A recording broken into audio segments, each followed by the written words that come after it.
Hello students, હું દીપ્તિ વ્યાસ અને તમારું સ્વાગત છે ઇંગ્લિશ ગ્રામરના લેક્ચરમાં। વિદ્યાર્થી મિત્રો, આપણે અભ્યાસ કરી રહ્યા છીએ સિમ્પલ ફ્યુચર ટેન્સનો અને લાસ્ટ આપણે જે વિડિયોમાં શીખ્યા એ વસ્તુ હતી સિમ્પલ ફ્યુચર ટેન્સના WH વર્ડથી ક્વેશ્ચન કેવી રીતે બનાવવાના। વુ, વુમ, વોટ અને વુઝ થી આપણે પ્રશ્ન બનાવતા શીખ્યા। હવે આજે જે WH વર્ડ્સ શીખવાના છે એ WH વર્ડ્સ છે which, how, why, when અને where। તો ચાલો સૌથી પહેલા which થી પ્રશ્ન કેવી રીતે બને સિમ્પલ ફ્યુચર ટેન્સ સાદા ભવિષ્યકાળની અંદર એ આપણે સમજીએ। વિદ્યાર્થી મિત્રો, which નો અર્થ ગુજરાતીનો અર્થ થાય છે કઈ, કયું। તમે which થી પ્રશ્ન પૂછો છો એટલે વાક્યની અંદર જે કોઈ વિશેષણ આપ્યું છે એ વિશેષણને તમારે દૂર કરવાનું થશે। તો which થી પ્રશ્ન પૂછીએ છીએ ત્યારે વિશેષણ દૂર થાય। which થી પ્રશ્ન પૂછીએ ત્યારે વિશેષણ દૂર થાય છે। હવે વાક્ય રચના એનું WH ક્વેશ્ચનનું ફોર્મેશન કઈ રીતે બને ચાલો એ સમજીએ। તો ભાઈ which પછી ઓબ્જેક્ટ પછી તમને શેલ કે વિલ જે કંઈ આપ્યું છે એ શેલ કે વિલ મૂકી દો, પછી સબ્જેક્ટ, પછી V1, પછી અધર વર્ડ આપ્યા હોય તો અને પછી ક્વેશ્ચન માર્ક। હવે એક વસ્તુ યાદ રાખવાનું છે કે જ્યારે તમે which થી પ્રશ્ન બનાવો છો ત્યારે ઓબ્જેક્ટ એ which ની સાથે જ મૂકી લેવાનું। એ ઓબ્જેક્ટ કયું હશે તો ઓબ્જેક્ટ વિશેષણની બાજુમાં જે કોઈ નામ કે સંજ્ઞા આપી હશે એ વસ્તુ ઓબ્જેક્ટ બની જશે। એ તમારે which ની તરત પછી મૂકવાનું છે ને પછી શેલ વિલ મૂકવાનું છે સબ્જેક્ટના અનુસંધાને। તો એક આપણે વાક્ય લઈએ કે ભાઈ હું અહીંયા કરું કે Renu will wear red saree tomorrow। Renu will wear red saree tomorrow। વિશેષણ શું છે રેડ। તમને WH વર્ડ એક્ઝામની અંદર અંડરલાઇન કરેલો શબ્દ જવાબ તરીકે આવે ને એ રીતે WH વર્ડ સિલેક્ટ કરવાનો છે। હા, તમને MCQ આપ્યા છે। હવે અહીંયા આગળ કેવી સાડી, કઈ સાડી તો ભાઈ રેડ સાડી। તો રેડ છે એ રેડ એડજેક્ટિવ થયું, વિશેષણ થયું, એની નીચે લાઈન છે તો તમારે એનો which થી પ્રશ્ન બનાવવાનો। હવે હું which મૂકું એના સૂત્રના હિસાબથી, ફોર્મ્યુલાના હિસાબથી। હવે ઓબ્જેક્ટ તરીકે કોને લેવાનું તો ભાઈ આ જે વિશેષણ છે વિશેષણ પછી તરતનો જે શબ્દ આપ્યો છે એ શબ્દ ઓબ્જેક્ટ ગણાશે। તો ભાઈ which સારી વિલ આપ્યું છે વિલ મૂકી દો, પછી તરત સબ્જેક્ટ મૂકો Renu. which saree will Renu wear tomorrow। આ રીતે ક્વેશ્ચન માર્ક, આ રીતે તમારે WH ક્વેશ્ચન બને। એવી જ રીતે બીજું ઉદાહરણ લઈએ કે ભાઈ I drive Pulsar bike. Pulsar નીચે લીટી છે તો પલ્સર વિશેષણ થઈ ગયું, કયું બાઇક તો પલ્સર। તો ભાઈ I shall drive Pulsar bike તો which bike shall I drive એવી રીતે પ્રશ્ન બનશે। તો આ વસ્તુ થઈ વિશેષણ। વિશેષણ તરીકે ક્યારેક સંખ્યા આપેલી હોય, ક્યારેક તમને રંગોના નામ આપ્યા હોય, અથવા તો ગુડ, બેડ, ફાઇન, બ્યુટીફુલ એવી રીતે વર્ડ આપ્યા હોય એ બધા વિશેષણ થાય। એની નીચે લીટી દોરી હોય ને એટલે તમારે પ્રશ્ન બનાવવાનો which થી। હવે પછીનું જે WH વર્ડ છે વિદ્યાર્થી મિત્રો એ છે હાઉ। હાઉ એટલે કેવી રીતે, કોઈ પણ ક્રિયા કેવી રીતે થઈ છે એ દર્શાવતો શબ્દ છે। એ દર્શાવતો શબ્દ દૂર કરીને તમારે પ્રશ્ન બનાવવો હોય તો એ WH વર્ડ હાઉ થી બને છે। એ જે ક્રિયા કેવી રીતે થઈ એ દર્શાવતો શબ્દ છે એ શબ્દને ક્રિયા વિશેષણ કહેવાય। તો હાઉ થી જ્યારે પ્રશ્ન કરો છો ત્યારે ક્રિયા વિશેષણ દૂર કરવાનો। એની ફોર્મ્યુલા કઈ થઈ તો ભાઈ how plus shall or will plus subject plus V1 plus object plus other word plus question mark. આ how થી પ્રશ્ન કરવા માટેની ફોર્મ્યુલા થઈ. હવે હું એક સેન્ટેન્સ લખું છું કે ભાઈ they will fight this war bravely. Bravely નીચે લીટી. આનું ગુજરાતી થશે તેઓ આ યુદ્ધ બહાદુરીપૂર્વક લડશે. હવે કેવી રીતે લડશે? તો બહાદુરીપૂર્વક, બ્રેવલી. બ્રેવલી છે એ બ્રેવલી ક્રિયા વિશેષણ થયું. જ્યારે ક્રિયા વિશેષણ નીચે લીટી આપેલી હોય ત્યારે હંમેશા પ્રશ્ન છે એ પ્રશ્ન હાઉ થી બને. તો પ્રશ્ન કેવી રીતે બનશે? તમે પહેલા હાઉ મૂકી દો, વિલ આપ્યું છે તો વિલ મૂકો, પછી તરત જ ઓબ્જેક્ટ આવશે. How will they fight this war? Question mark. તેઓ આ યુદ્ધ કેવી રીતે લડશે? તો જવાબ આવશે બ્રેવલી, બહાદુરીપૂર્વક લડશે. તો આ રીતે હાઉ થી પ્રશ્ન થયો. એવી જ રીતે he will drive his bike very fast. Very fast નીચે લીટી. વેરી ફાસ્ટ એ ક્રિયા વિશેષણ થયું. તે તેની બાઇક ખૂબ ઝડપથી ચલાવશે. પ્રશ્ન કેવી રીતે બનશે? કેવી રીતે ચલાવશે? તો એનો ઇંગ્લિશમાં કેવી રીતે થશે કે ભાઈ how will he drive his bike? He will drive his bike very fast. Very fast ને કાઢો, how થી પ્રશ્ન બનાવો. તો આ વસ્તુ થઈ ગઈ how WH વર્ડ થી બનતી પ્રશ્ન રચના. હવે જે WH વર્ડ આવે છે વિદ્યાર્થી મિત્રો એ છે why. why એટલે શા માટે. જ્યારે આપણે શા માટેથી પ્રશ્ન કરીએ છીએ એટલે એનો જવાબ છે ને આપણે કારણ કેથી આપીએ અથવા તો આ માટે તે માટે એવી રીતે જવાબ આપીએ. તો જ્યારે આપણે why વર્ડથી પ્રશ્ન બનાવવાનો છે ને ત્યારે વાક્યમાં કારણ અથવા તો હેતુ દર્શાવતું ઉપવાક્ય હોય ને એ ઉપવાક્ય તમારે દૂર કરવાની. હવે ઉપવાક્ય એટલે શું?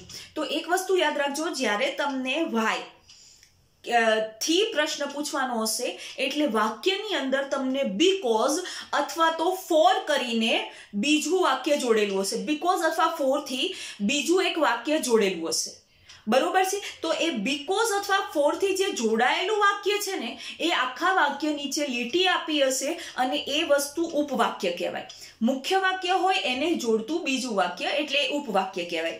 તો એ ઉપવાક્ય તમારે દૂર કરવાનું છે. એની વાક્ય રચના કેવી રીતે થશે?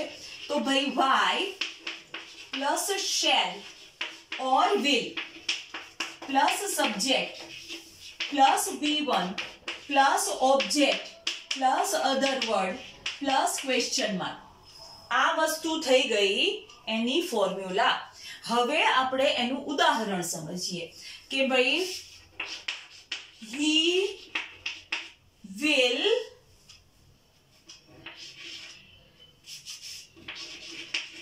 work hard because he wants 90% in exam. તે સખત મહેનત કરશે કારણ કે તેને 90% પરીક્ષામાં 90% લાવવા છે. હવે અહીંયા આ બીકોઝ થી આખા વાક્ય નીચે લીટી કરેલી હશે. આ બીકોઝ થી જે વાક્ય અહીંયા સુધી આવ્યું એને ઉપવાક્ય કહેવાય. તો બીકોઝ વાળા વાક્ય નીચે લીટી કરી હોય એટલે એ વાક્ય વાય થી જ બને. તે શા માટે સખત મહેનત કરશે? 90% લાવવા માટે. બરોબર? તો આ પ્રશ્ન કેવી રીતે બનશે? why will he work hard? question mark. because he wants 90% in exam. કારણ કે એને 90% પરીક્ષામાં લાવવા છે અથવા તો એ 90% લાવવા ઈચ્છે છે. તો આ વસ્તુ આ રીતે બને. એવી જ રીતે બીજું એક વાક્ય ઉપવાક્ય છે જે ફોર થી જોડાયેલું હોય મુખ્ય વાક્ય સાથે, એની નીચે લીટી આપી હોય તો એ પ્રશ્ન વાય થી બને. દાખલા તરીકે હું અહીંયા આગળ એવું લખું કે ભાઈ father will buy a cycle for his son's birthday. For his son's birthday નીચે લીટી. Father will buy a cycle for his son's birthday. શા માટે? એનું પહેલા ગુજરાતી કરું કે ભાઈ પિતા છે એ એના બાળકના, એના દીકરાના બર્થડે માટે સાયકલ ખરીદશે. શા માટે સાયકલ ખરીદશે? ફોર આપ્યું છે, એની નીચે લીટી છે એટલે પ્રશ્ન તો વાય થી બને. તો પ્રશ્ન કેવી રીતે બનશે? Why will father buy a cycle. પિતાએ એક સાયકલ કેવી રીતે ખરીદી? Why will father buy a cycle? પિતાએ એક સાયકલ કેવી રીતે નહીં, શા માટે ખરીદી? તો આ વસ્તુ થઈ ગઈ વિદ્યાર્થી મિત્રો વાય થી બનતા પ્રશ્નોની વાક્ય રચના. હવે પછીના બે જે શબ્દો છે, WH વર્ડ છે, એ છે when અને where. વેન એટલે ક્યાં અને વેર એટલે ક્યારે. જ્યારે વેન થી પ્રશ્ન કરીએ છીએ ત્યારે સમય દર્શાવતો શબ્દ છે એ દૂર થાય. સમય છે એ ઘડિયાળનો પણ હોઈ શકે, તારીખ પણ હોઈ શકે, મહિનો પણ હોઈ શકે, વર્ષ પણ હોઈ શકે, કે પછી દિવસનો પ્રહર, મોર્નિંગ, ઇવનિંગ, નૂન, એ પણ હોઈ શકે. જ્યારે તમે વેરથી પ્રશ્ન કરો છો ને ત્યારે સ્થળ દૂર થાય છે.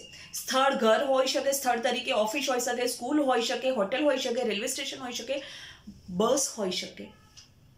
તમને એવી રીતે પણ આપ્યું હોય, હિયર એટલે અહીંયા, ધેર એટલે ત્યાં, ઇનસાઇડ એટલે અંદર, આઉટસાઇડ એટલે બહાર, ઇન ફ્રન્ટ ઓફ હાઉસ. તો એ બધા જ સ્થળ બતાવે છે. ઘરની બહાર, ઘરની સામે, ઘરમાં, અહીંયા, ઉપર, અપસ્ટેર, ડાઉનસ્ટેર, નીચે. તો આ બધા સ્થળ સૂચવતા શબ્દો છે.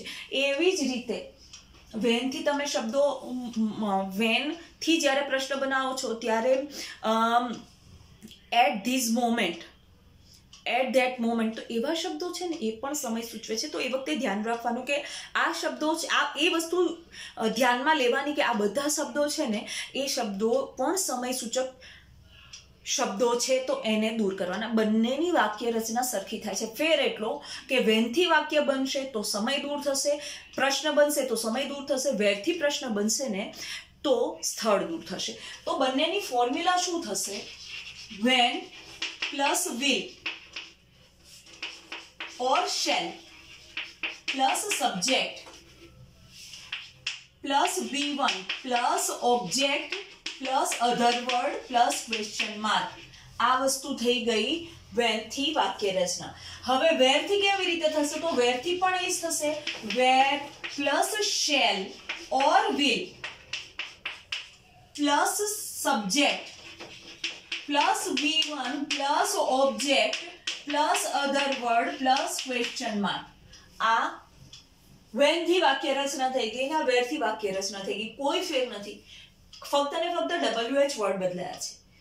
શું દૂર કરવાનું? વેરથી પ્રશ્ન બને તો સ્થળવાચક શબ્દ દૂર કરવાનો, વેનથી પ્રશ્ન બને તો સમયવાચક શબ્દ દૂર કરવાનો. હવે હું અહીં આગળ લખું કે ભાઈ Rohan will come on 25th December. હવે અહીંયા સમય સૂચક શબ્દ છે 25th ડિસેમ્બર. તો આ પ્રશ્ન કેવી રીતે બનશે? When will Rohan come? Question mark. Rohan 25 ડિસેમ્બરે આવશે. On 25th ડિસેમ્બર નીચે લીટી આ સમય સૂચવે છે. પ્રશ્ન કેવી રીતે બન્યો? When will Rohan come? Rohan ક્યારે આવશે? On 25th December. તો આ થઈ ગઈ when થી વાક્ય રચના. હવે where થી વાક્ય રચના આપણે કરવી છે વિદ્યાર્થી મિત્રો. તો હું બીજું વાક્ય લખું કે ભાઈ Anil will reach at railway station on Monday. Anil railway station ઉપર સોમવારે પહોંચશે. હવે અહીં આગળ એટ રેલવે સ્ટેશન નીચે લીટી દોરેલી છે, લાઈન દોરેલી છે, સ્થળ દર્શાવે છે, તો પ્રશ્ન બનશે વેર થી. કેવી રીતે? તો ભાઈ where will Anil reach on Monday. સોમવારે અનિલ ક્યાં પહોંચશે? At railway station. તો વિદ્યાર્થી મિત્રો આ વસ્તુ થઈ ગઈ 5 WH word which, how, why, when અને વેર થી બનતી પ્રશ્ન વાક્ય રચના સાદા ભવિષ્યકાળમાં, સિમ્પલ ફ્યુચર ટેન્સમાં.